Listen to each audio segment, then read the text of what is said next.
Hey all, I was on Mainstream yesterday, the Niall Boylan show, which is fantastic by the way, Niall is great, and Professor Bill Tormey, medical doctor and senior medical person in Ireland, was also on. So we were kind of discussing and debating the last few years, the lockdowns, the COVID impact, the masks and the vaccines. So we discussed it all, and I've done an excerpt here from Niall's show. The link to his full show is below, and you're going to enjoy this one, I think. I would have thought we all kind of panicked at the start. And I think even you, Ivor, because you're a skeptic, surely you panicked like everybody else at the start because it was the unknown, Ivor. No, in fairness, and again, I'm not being arrogant here, but after 20 years in crisis management, panic is the worst possible thing. And no matter how much you feel like panicking, you never do. But I'll briefly say my wife came to me in, I think it was March 2020, around mid March, and said, should we get masks? But I'd already seen the Diamond Princess data. That was February 2020. And I said, look, this is in, the ship, the cruise ship. And there were 3,700 people, and around 1,600 were kind of guests, if you will, very elderly generally. And a few people died. It was 7 or 8 at the first count in their late 70s and 80s. And I did a quick calculation, like Professor Michael Levitt, and I roughly put it at a 0.2% excess mortality, maybe. Average age 80 with comorbidities, and that's exactly what it turned out to be in all the data. So I just happened to know But that the at the time. suggestion at So the start, we remember the suggestion at the start, particularly coming from the UK. Ferguson, Professor Ferguson, I think was his name, and he was suggesting like 300,000 or 400,000 people dying, and he was suggesting, a morbidity rate, or should I say, a mortality rate of 5%. I mean, thankfully, it was nowhere near that. I mean, we weren't talking about the bubonic plague here, but that was what we were led to believe at the start. Niall, there was a yeah, huge but outbreak of death in nursing homes in elderly people here at the beginning, And and I an know, I awful lot of nobody, people. Bill, nobody's dismissing the fact that a lot of elderly people died. But Yeah, no, no, I know. I'm only passing a comment to you no, no, that no, no, no. I absolutely accept that. And nobody, by the way, on yeah, this show is I going to tell you dismiss why the I'm fact that passing the people did comment, die. Niall, because one of the policy decisions that was taken was to remove people from hospitals and put them into nursing homes. And how many of these people had a pre-move COVID-19 test? A hell of a lot of them did not, Oh, and that they was were a, and bringing their we do infection. know what a massive mistake that was, Bill. But sorry, Ivor, just to finish what you were saying in But there, relation. yeah, I think we need to focus on some real kernels, some real core points. So going back to Ferguson, that was a non-peer reviewed paper, and it was the only real evidence that drove the madness that followed. But if you go back a little, people need to understand that in February, Bruce Aylward, the chief envoy of the WHO, was in China, and he pointed at a Gompertz curve, which we came to be very familiar with, and he literally said that China did that, i.e., made that curve with their lockdowns. And then he uttered the immortal words, all of the world will have to do these. So Ferguson and his team in Imperial College that have taken a few $100 million dollars from foundations and pharma interests, to be quite honest, they went ahead and ran with that lockdowns would be needed to save lives. But the reality is, we knew from the data from Diamond Princess and other cruise ships, we knew it would be around 0.2%, not outside the envelope of a severe flu. And another thing that's critical for people to know is that Sweden, with no lockdown, no masks, and kids up to 16 in school throughout, by order of the government, you could not take your kids out, with none of the craziness, they ended up with the lowest or one of the lowest excess mortalities in all of Europe and But OECD. but they do have a different demographic. I mean, we do Well, have they a do we have see our older population over 65 is 16%. It's quite high. That's a crucial point, Niall. Thank you. They have a similar aged demographic to the UK, and if you take Stockholm compared to Manchester, they have the same people density and age demographic, but they had half the mortality, Stockholm versus Manchester.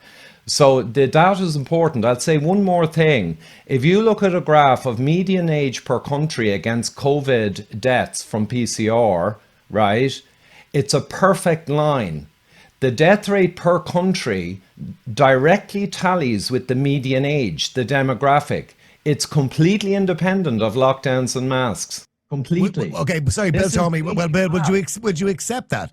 Countries with older Not populations quite. Not obviously quite. had higher debt rates. Well, I mean, that would be a logical thing to say even without No, COVID. I agree with that, but I don't quite go the whole hog. What I'm trying to say is that without doing a prospective experiment, you really do not get the true answers. My big crib about NFET and all the carry on the 6-1 news, unquestioned every day of the week for months on end, the biggest propaganda exercise I've seen in a hell of a long time. And Goebbels would have been very proud of it, to be quite honest, because it worked a dream. And it nearly finished up with a guy being given a chair in Trinity with I won't pass any further. I don't want to be sued. But basically, you need to do a big experiment anytime you're going to have a population or any other medical intervention. You've got to have a control group. And they absolutely refused to consider any downside to any suggestion that they were making.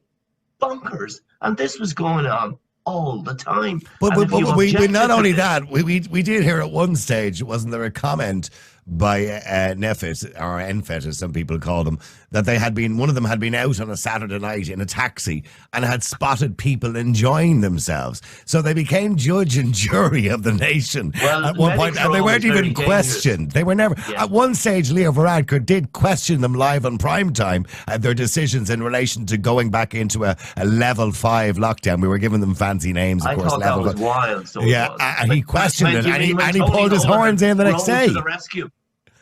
Do you remember that? I do. The level 5 lockdown was an absurdity. I went to the UK in the middle of level 5 lockdown in Ireland late in 2020, and Ireland had level 5 lockdown and mandatory masks everywhere. The UK, it was like pretty much freedom, just like Sweden at that time. Boris in hospital. Come on. Yeah, I mean, that whole thing as well was just absurd. But I went over for a week, and it was great, and came back. But in every single case of comparison, and the reason you might not quite need an experiment, Professor Tormey, is you need to see some correlation or some real world empirical signal to tease out with an experiment. But the beauty here is we have over 50 published papers that have assessed all the countries and all the counties in the US, all over the world for lockdown, right? And there is no signal. So a la Professor Karl Popper, right? That's a black swan become Electra. Okay, but can I just throw in here, and before we go back to Bill, I think it was in Pennsylvania or Philadelphia that did a massive report in relation to what they call the incalculable deaths over the next 50 years. I.e., during the lockdowns, people's habits changed. They might have eaten more. They wouldn't have gone for that knee operation or the hip replacement. They didn't get that diagnosis for cancer that they should have gotten. They might die 5 years earlier. All of those kind of things. And they said it's incalculable. But they reckoned that those deaths and that quality of life accumulated would be roughly 15 million people. Now, that's just a guess because you can't really measure it. It's not something that's measurable. So realistically, as much as the lockdowns might have made a tiny bit of a difference, and I'm saying a tiny bit of a difference, I know Ivor's nodding his head and disagreeing, but realistically, you can compare that with the damage that was done by lockdowns, to people's mental health, people's financial health, their physical health, businesses closing down, the economy in a mess. I mean, and that has a knock-on effect, of course, in the services we can provide for people. The medical service was a mess. You can't deny that it maybe just wasn't worth any of it. I don't agree. I think your conclusion there at the end is wrong. It's probably wrong. You can't say that because I'm just looking at a paper here that I've just dealt with this morning, and it's titled "Locked In and Locked Out: Sequelae of a Pandemic for Distressed and Vulnerable Teenagers in Ireland." So the damage is coming out systematically as we speak. The only other thing is that the disease programs for checking large bowel cancers and other cancers actually were kicked into touch for a long time because there was such panic that the outpatients and everything else were all closed. So nothing was being done in a whole lot of very, very serious disease areas. Oh, you got breast cancer, cervical cancer, prostate cancer. None of them were being checked anymore. Everything was just abandoned. Because there was a panic. And then remember this, Niall, that there were unfortunate instances of some known named doctors who died from getting COVID in their workplace in Ireland. Do you remember that? Well, yeah, I do, but hang on. But that was highlighted in the news. I think there was 2 doctors, right? That was highlighted in the news, and I'm sorry for that. That's the point I'm making. But hang on. It was huge. Yeah, but hang on for a second. If we go back through history, how many doctors have caught contagious diseases in hospitals over the last 100 years and died? It is a risk of the job, isn't it? You know that as a professor yourself. It's a risk of the job. Of course, yeah. The same way as when you're examining a child in your GP's office and they happen to have chicken pox or whatever it is. I mean, there's a risk to the job. Okay, now let's just move on from the lockdowns. Sorry, Ivor, you want to say something very quickly, Ivor? Well, just one last point. I mean, I'm a corporate guy and it's easy, just judge by their actions. So they were threatening us in the summer of 2020. Well, they brought in mandatory masks with prison sentences and fines in the middle of the summer. Outrageous, Ivor, in my opinion. For a seasonal virus, we knew wouldn't be back until October. And the hospitals were empty and mandatory masks were brought in. So that was very interesting action. The other one was they had set up expanded hospital capacity, the Nightingales in the UK and somewhere west of Dublin here. And while we were all being told about a potential Spanish flu second wave and terrible things happening this winter, what did they actually do? They dismantled all the capacity around the world. And the same with the ship in New York with all the capacity. Even though New York was very hard hit with the racial minorities and the density, etc., they never even used the ship. So, actions speak louder than words in terms of intents. No, by the way, actions.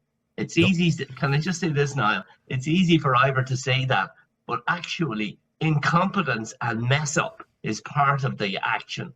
And, the great generals, Rommel and all these guys, were able to organize things. And it depends. The impact of things with disorganization, negative consequences, is usually much greater than positive consequences with disorganization.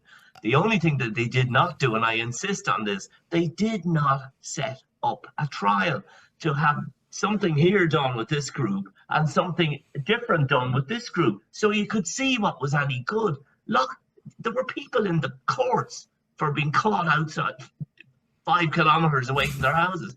Absolutely. So there was one woman. Was there one woman in court? Yeah, hold on. She was brought to court 5 times for not wearing a mask, and they were going to jail her. I think, or somewhere. But you know something, Niall? It's unbelievable that they get away with this, and it's even worse that the civil service and the politicians vote this stuff into law. My God. Okay, well, hang on. We've a lot to get to, and I want to firstly we can talk about the stupidity. And I'm looking at that video a second ago. We see the hospitals, and we see Gardaí walking around empty streets there. And I don't recognise our city, I don't recognise our country and what we did at that particular time. But the stupidity of the €9 meal that you had to have, as if COVID knew how much you had to eat, or the time you were allowed to spend in a restaurant. It's Dave Allen stuff, isn't it? It's really comedy stuff. You actually couldn't make it up, right? And you had people fighting with each other. I was in Tesco's one day and I sneezed. Security came over and asked me to leave.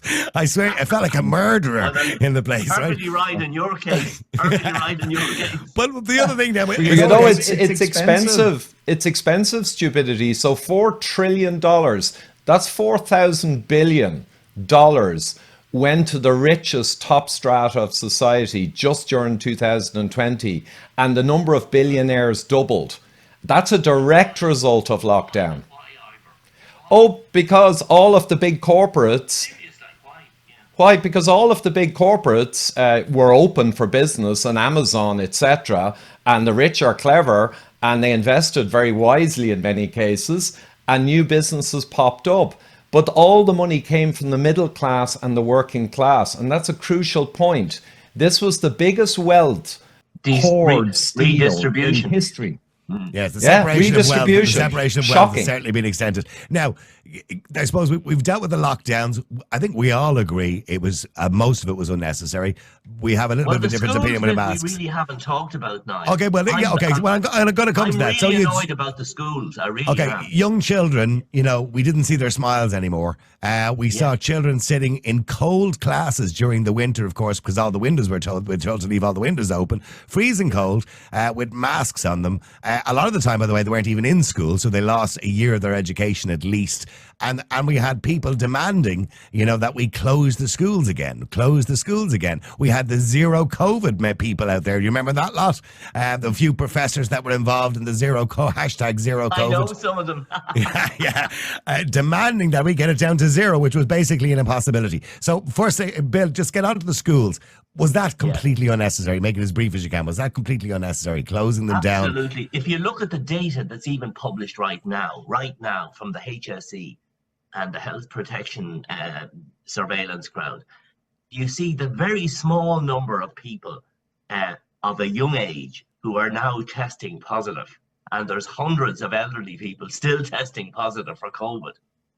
And the death rate, it's arguable, as I said in the book that I published there in November, but it's arguable that the flu did more damage, killed more kids than COVID.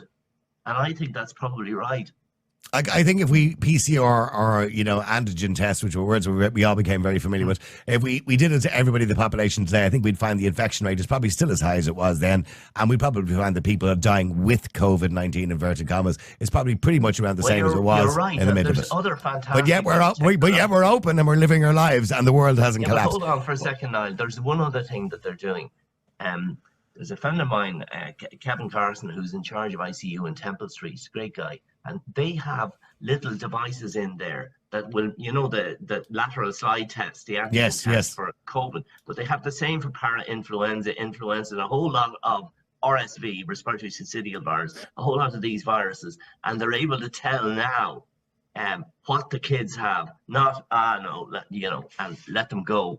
And they're now discovering in adults that respiratory syncytial virus is actually killing a hell of a lot of adults. And when I was growing up, as they say, training and all that sort of stuff, that was regarded as benign, and it was an annual event up to the age of 5 in kids at the time. So there's a whole lot of stuff that keeps coming out. Well, I personally believe that young children particularly... It can confound the data on some of the COVID stuff if it's not properly. Well, the fact that we didn't allow children to catch viruses, we didn't allow them to catch, rhinoviruses and all those other viruses when they were very young, probably did a fair amount of damage to their immune systems. But just, sorry, Ivor, because I got to move on. But in relation to now vaccines, of course, vaccines, this was the golden chalice. This was what we all waited for. That, every day, is the vaccine coming out? Is the vaccine coming out? When it did, it was almost like a lottery system to see who could get it first. They should have done it by alphabet. It would have been better. I mean, we were killing one another. Which one did you get? I got the Pfizer. I got the Moderna. We all became experts in biochemistry all of a sudden. We knew everything about antigen tests. We knew everything about everything. So anyway, there's a few people who are on television all the time making sure the whole population.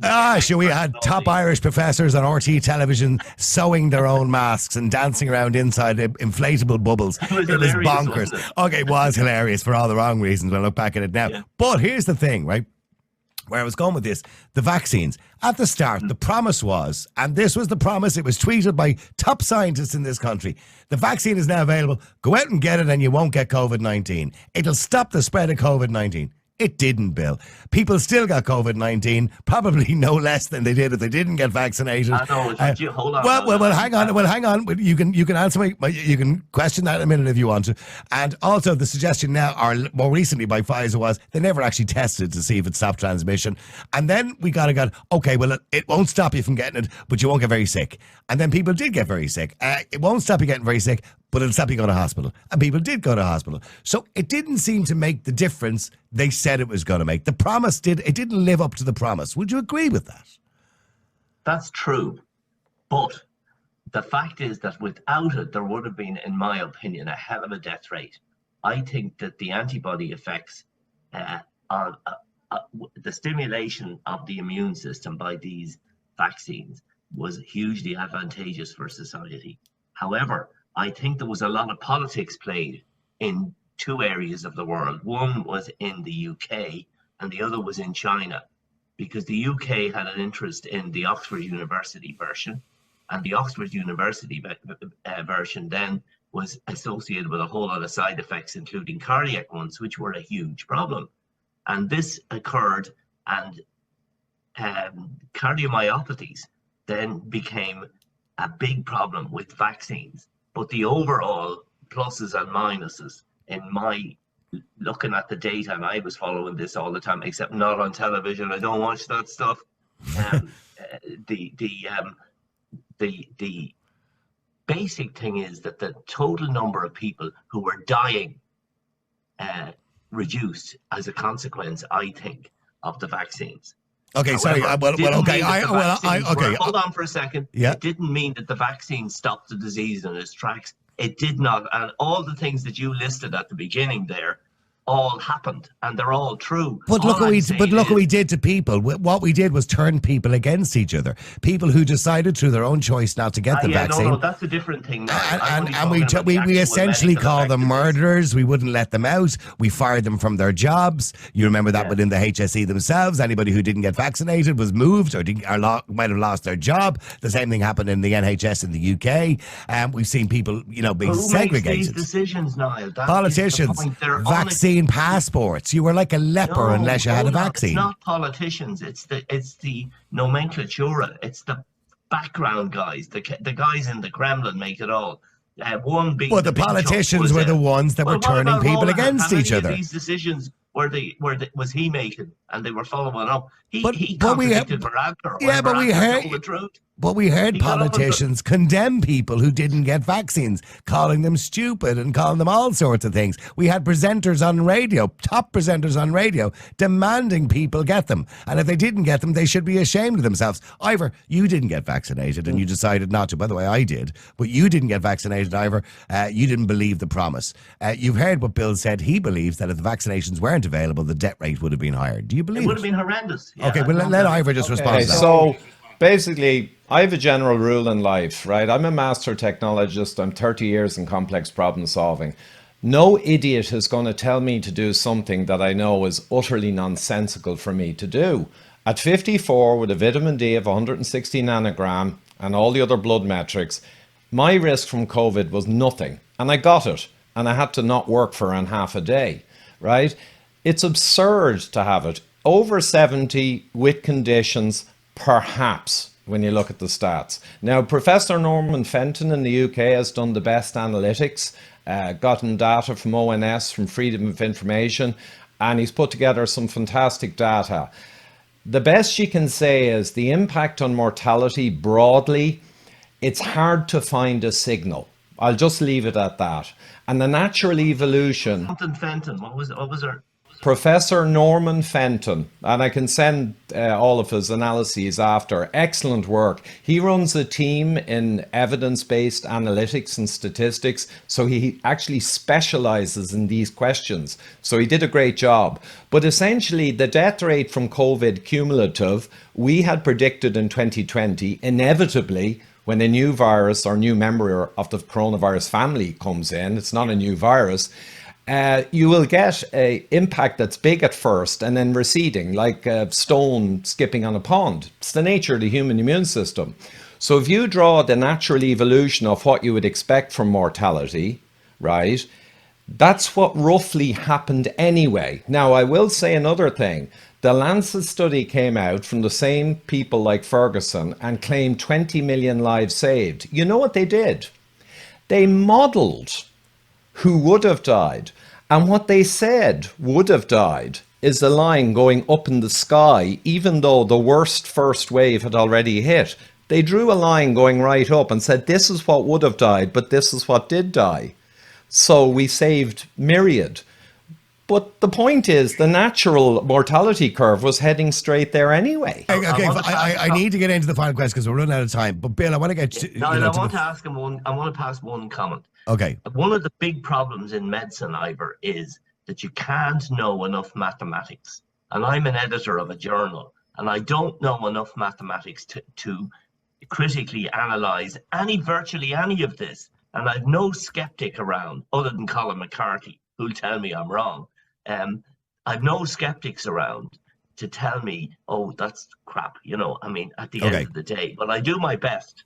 Okay, just a final thing. In relation to the vaccine, and there's people on both sides of the fence in the argument in relation to vaccines, Bill. Yes. But, when it came to children who were not at risk from COVID-19. Yeah, I agree with you. We didn't see children under the age of 16 dying in general. It didn't really but hold happen. on, I want to just say but hang on. The idea that we encourage parents or vilify them if they didn't get their children vaccinated, was that the wrong thing to do? Yes. The bottom line is that the side effects were 1 in 99,000 and something female children, and 1 in, I think it was 2,000 or 3,000, some very small number in of males. In other words, the risk to females was witheringly small, and the risk, this is kids we're talking, and the risk to males was appreciable. This is the vaccine. You're talking about the vaccine itself. Yes, I am. I'm talking about side effects of the vaccine. That's basically what I'm saying. And I think that ethically, there's a very strong argument for saying that the kids should not have been vaccinated. Well, isn't that why many countries and many states in America now have said that they don't recommend vaccines for people under the age of 18, COVID-19 vaccines? Because, of course, the risk of COVID-19 for under the age of 18 was very low, but the risk of the vaccine was probably a little bit higher. The side effects were appreciable. Yeah. Okay, listen, guys, overall, because I have to finish, just two statements from the two of you. The whole thing, the 3 years, if you could sum it up in 2 sentences, Bill. It's called Tony Holohan Rules OK. And Ivor, if you could sum up the whole thing. I bet you didn't think that one, Niall. No, I didn't. That was the last thing I thought you were going to say. Ivor, if you could sum up the whole thing, the whole 2.5 years, 3 years.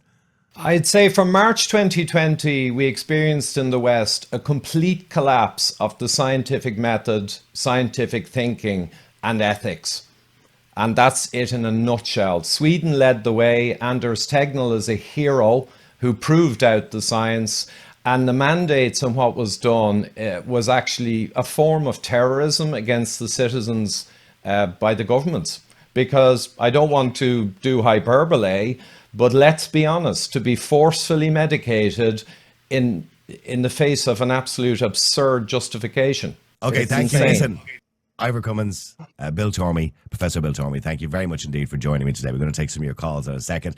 As always, a huge thanks to my Patreons and PayPal supporters who helped my reporting and investigative scientific work to go ahead, getting out the correct messages to the people. No misinformation or disinformation or nonsense narratives like the legacy media have fallen into.